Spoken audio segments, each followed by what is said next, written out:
Unsa may ikasulti ninyo nga gisaway karon ang pangidaron sa atong kanhi presidente dong iri, no? Hangtod karon mapay ako nga dunggan sa gawas ba? Idamay-damay pag yun ninyo ng edad sa ato ang kanhi presidente. Nay nagaway sa gawas dong iri, naglalis silang duha. Kay dapat magpahuway na gid lagi daw, walang katapusang debate. Day, Oh. musupak yung kuana, day. Kana nang supak nga pod kuno hay Adi ka. manggod nimo, day, kining mga leader ba? Kining mga eksperyensyado na nga mga lideres nato, day. Damor na sila magkatiguang, damor na sila makahait ang salabutan. Murag kuan Remember, day, aday myself, ang didto sa Amerika, dili kay bilib ang mga Amerikano sa mga batan-on nga leader. Mas respetado nila, day, kadtong mga idarana nga mao'y mudala sa rindas pangagamhanan. Mao na nga ako masuko gyud kag ilang tandugo ng edad ni former President Rodrigo Duterte. Mo bitaw nga mitingog na karon ng anak dong irin. Oh, gidepensahan man ni Mayor Baste.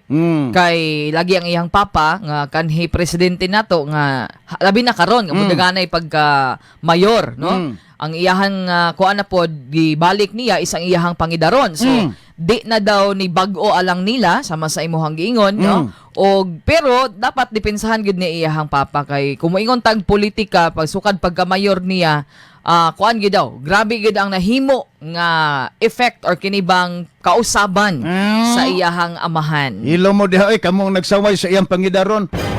Mingon dayon sila, day. Sanggiuno naman astig ko. Paniti, di ba anagon pa?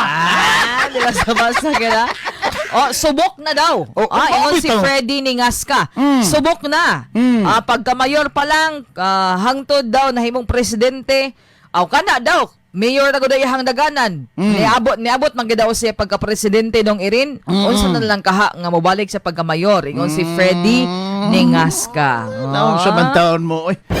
Si Digong mga kasama, ug unsa na iyang isulti, tuman man tantanan. Oo, kurog man tantanan, no? Kurog gid di naman na kinahanglan pag yun mga kasama ba nga ato pang questionan ang iyang pangidaron. Mas kuyaw na hinaon aron kay lantip na kay salabutan si Digong. Matured. Hinog na kayo. Hinog na sa panahon. Kunay na ingon dong irin, overripe na daw. Na-overripe na daw. Sobraan ka hinog, na-overripe. Nalata na daw dong irin. Di basta